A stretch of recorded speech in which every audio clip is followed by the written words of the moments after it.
Krishna Parabrahmane Namaha. Today I am going to discuss on various Vidyas in Upanishads. After the prayer. Sharanyam sarvabhutanam tatra shreyo vidhasyati echemam dharayishyanti stavam papa vimochanam. Dhara Vidya. Dhara Vidya occurs in the Chandogya Upanishad, chapter 8, Kanda 1. This is one of the greatest of Vidyas. The all-pervading and all-inclusive nature of the self is stressed upon this Vidya. In this meditation, the meditator feels the whole universe as his self and excludes nothing from the oneself. This Vidya further explains the identity of the external and the internal, the objective and the subjective, the macrocosmic and the microcosmic, the universal and the individual, Brahman and Atman. The Upanishad tells us that there is a city of Brahman, the Absolute, within our own self. A very small lotus-like abode exists in our own heart. In this little abode, there is little space that shines by its own light. This is the city of Brahman. What is inside this city of Brahman? Do not be fooled. Do not be under the impression that it is geometrically small. That which is inside can magnify itself to any extent. The whole of the heaven and the earth can be found inside this little space. The principle of 5 elements: earth, water, fire and sky. And whatever else you can find outside are present inside this little space. The sun, the moon and the stars can be found inside our heart. The Upanishad also says that whatever you cannot see outside can be seen within this space. The reason for this is our heart is the true representation of the ultimate reality. The outer world cannot be regarded as such a representative. The outer world is only the aspect of reality which can be comprehended by our senses. Whatever the senses are incapable of grasping cannot be contained in the external world. Our experience is limited by our senses. All investigation in the field of spirituality is internal only and not external. Absolute is universal in its nature, and this makes it very hard for the mind to comprehend. This chapter confines itself to the heart of the individual. When we talk about heart, we are not talking about the physical heart,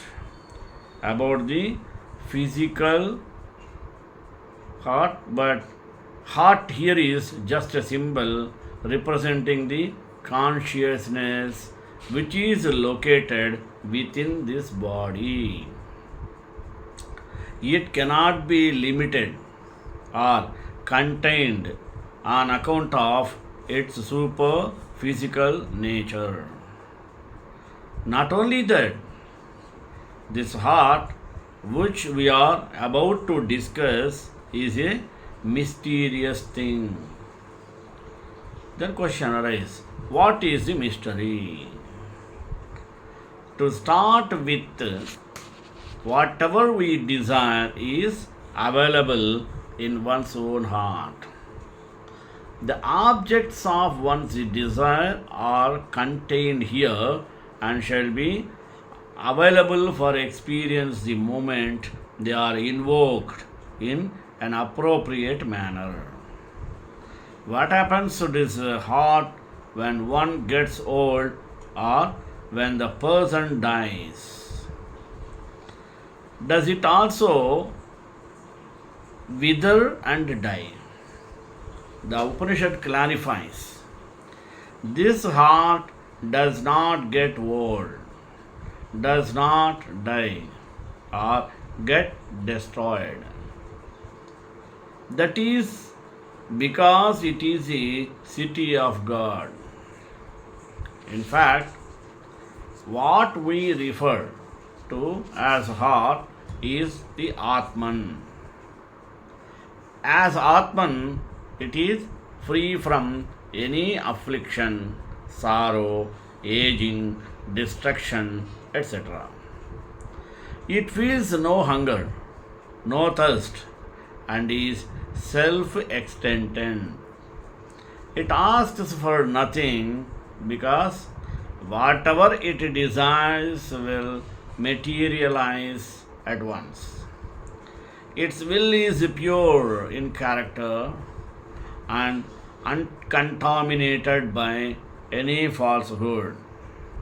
However, the more this will of the human being is drawn out, the more does it get contaminated by the evil of externality. And the more does it get contaminated, the more difficult does it become in contacting objects of one's own self. The greater will be the strength of our will, and consequently, the greater will be our chances in obtaining objects of our desire. This will happen when our consciousness, will, and thought functions are rooted in truth. This is the meaning of Satya Kama and Satya Sankalpa. Upanishad tells us about the power of the will of a person who has a self-realization and the capacity that a person has. Nothing is impossible for that person if he wants to see his forefather in the other world. He can see him at once. His wish will be fulfilled instantly. There is one condition true. The will has to be in tune with the law of the Atman. In the case of people who are not rooted to truth, their actions are limited by factors outside the control, similar to the case of subjects under a king. There will be a limit on what such conditioned people can achieve. The external conditioning force may be due to the king, as in this example, or due to some powerful laws of nature. Karma is a very powerful law of nature. It leads one to rebirth and suffering, so the actions performed by an individual yield only transient results. As consequence, our actions in this world bring about the conditions which give us conditioned happiness. Limited results follow all the actions. Actions performed in this world produce transient results. Not only that, virtual actions do produce beneficial results in the other world. But those results are also transient in nature. Just as secular actions produce limited results in the secular world, so do religious acts and virtuous deeds produce limited results in the world. Even if we perform a wealth of virtuous acts in this world, and after death reach shining regions of paradise, they will yield only limited experiences because, after all these experiences are action born. However, it is different in the city or in the case of those great people who know what this Atman is. They are not limited by the outside laws. As the knowers of the Atman, Upanishad says, they know what the ultimate reality is. Then the Lord of light outside world becomes the law of the inside the world. The law of the Atman is the law of the universe. Therefore, there is absolute freedom for those who are knowers of this great secret. Whatever they will, it expresses itself in experience at once. When we understand the reality, there is no such thing as this world and another world also. There are not many worlds. There is only one vast continuum of experience. Extending this thought, when we talk about the people who left this world, those who are in yet to be born, we are only talking about them, whom we carry in our own consciousness. So, called external universe or present in our heart. They can be invoked from within us by the strength of the God or mind. The greatest obstacle to this perception of the universe arises when the consciousness gets cured or gets locked up in a body. Explaining differently, in every kind of cognition, there is a cognition of reality. Reality means accepting the things as it is without coloring on it. Whatever the thing happened, it cannot be taken back, but we have to have guts to approve or to leave these things.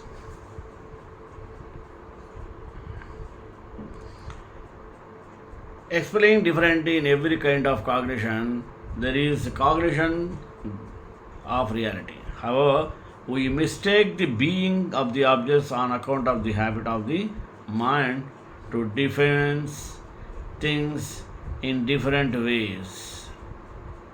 The moment the consciousness is freed from body attachment, it rises upwards like a flame of brilliance. There is a composure.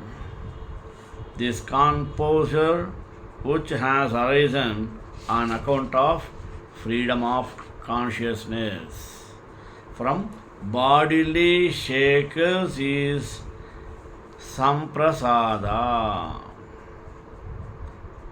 At this stage, one recovers his real nature and shakes off the notion of the connection with the bodies. This is the real Atman, free from all entertainment. This is immortal. This is also what goes well. We will give them such sort of the thing as Brahman. What we call as truth is totally Brahman. What is Satyam? Question. The Upanishad says Satyam is Satiyam. The first letter stands for immortal. The second for mortal. The third and final Siyam refers to note that which is continued, which holds them together. That which holds mortal and immortal together is Antaryamin. The supreme reality holds the subject to visit and make propagate on this.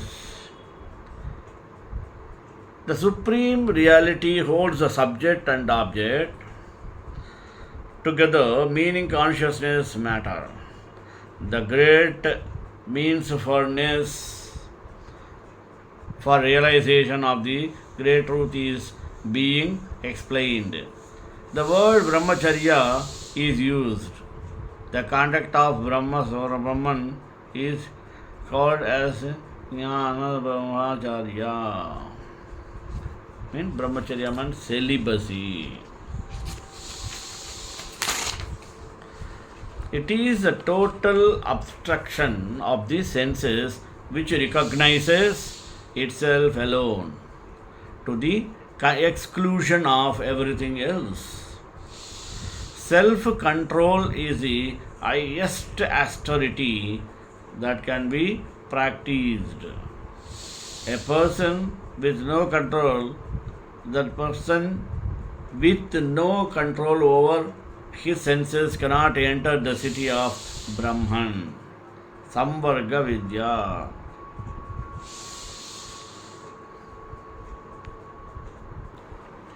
The first, second and third khandas deals with the story of King Janashruti, meant Raikwa, the Rishi. The king was well known for his charity and goodness of heart. He was a great sage as well. One night he saw some flamingos flying past. He overwhelmed the birds, speaking about Rishi Raikwa, the man with a cart and his greatness. The king was greatly interested in meeting with this Rishi. He commissioned a search for the Rishi, and with great difficulty his messengers located the Rishi. The king went and met with Rishi Raikwa and offered him great wealth and his daughter in marriage with the request to teach what he knew. The Rishi finally agreed to teach after he was convinced about the king's sincerity. The Rishi initiated the king into the mystery of meditation on the all-absorbing being. Because of the character of all absorption, the great being on which Rishi Raikwa was meditating came to be known Samvarga. The Rishi explained of a symbolic cosmic air where everything is absorbed into it. Everything rises from it. Everything is maintained in it and everything goes back into it. It is on this Vayu, the great deity of the Raikva, was meditating. Due to fear of this great being, the planets, the stars, and the sun direct their courses in a given manner. The fire burns due to fear of it, and the rain falls due to fear of it. Death performs its due to fear of it. At the microcosmic level, inside the individual, there is called prana, operating in a similar role. The Samvarga Vidya teaches on how the external and internal controlling factors could be brought together in meditation and envisaged as a single reality. The fourth to the ninth kanda deals with the story of Satyakama, his efforts to know Brahman, and the teaching he received. Kanda 10 to 15 deal with the story of Upakoshala and his progress in learning about Brahman. The 17th Kanda deals with the penances for mistakes committed during a sacrifice. Now, Panchagni and Vaishwanara Vidyas. There are these two Vidyas. First, Panchagni Vidya. It is detailed in chapter 5, Kandas 3 to 10. Basically, it deals with a common phenomenon in our lives. The phenomenon of life and death. Though we witness birth and death in our everyday life, we do not know why people are born and why they die. The causes are not known thoroughly to anyone. The Upanishad in these meditations tries to introduce us to a new type of knowledge which could be the solution to our sorrows. Once again, the Upanishad commences with a story. Shvetaketu Aruneya becomes very arrogant after completing his Vedic studies. Completing his Vedic studies, he goes to the court of the king of Panchala Desa, Panchala Desham. Pravahana by name.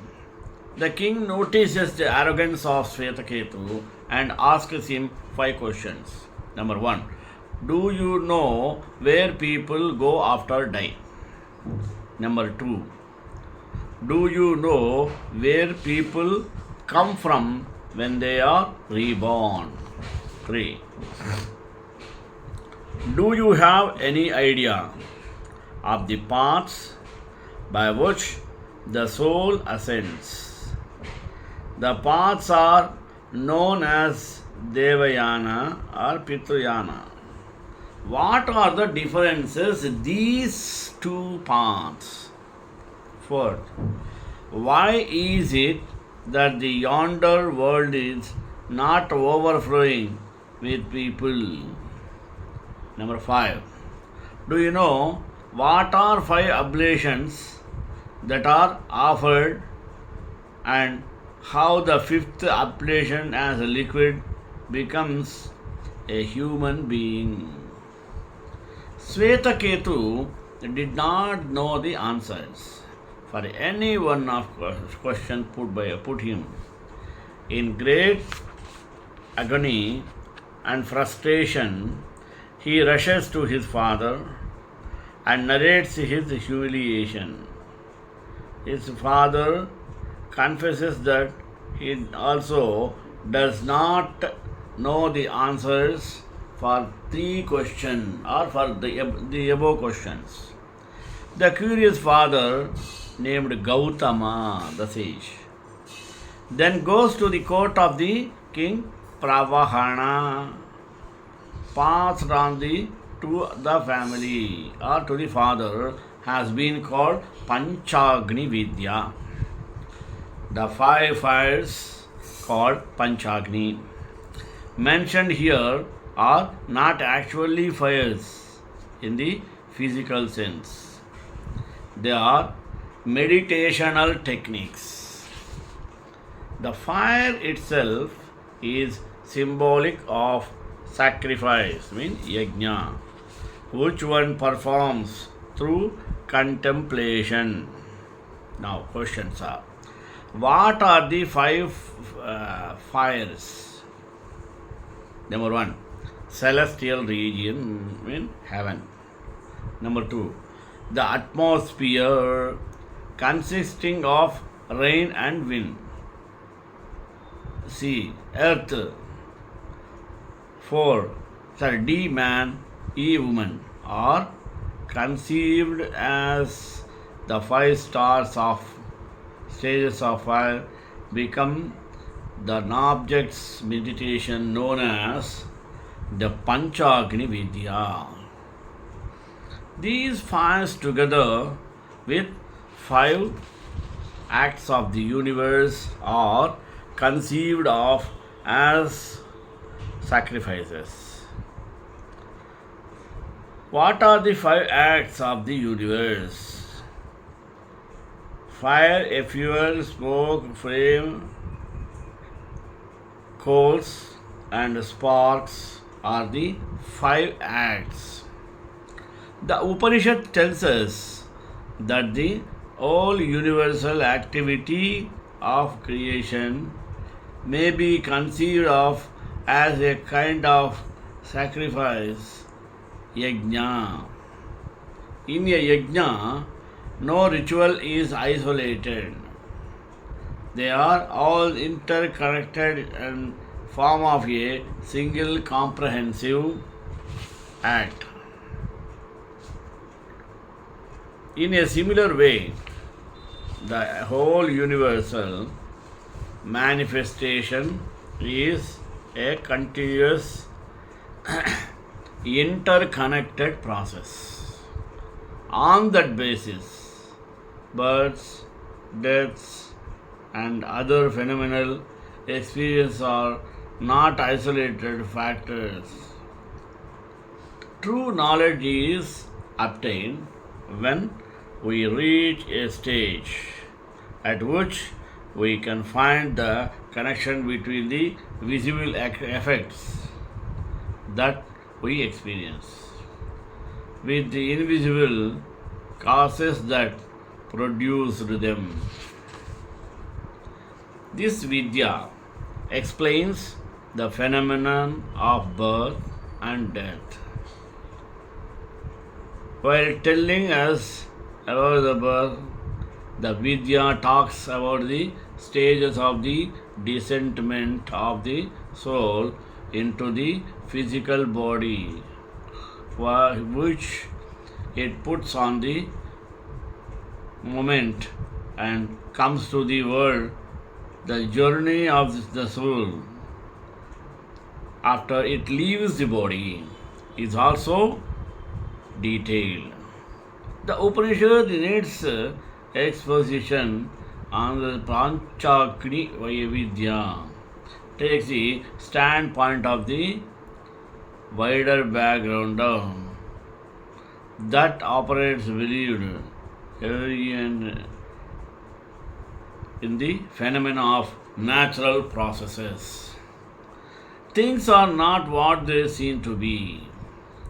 There is a deeper significance behind everything visible processes of activity in nature. Srikanthaya Kalyana Nidhinam Sivekavasa Srivasa Mangalasarva Manacharva Sarvesha Purvaya Rasha Desh Daya Samangalam.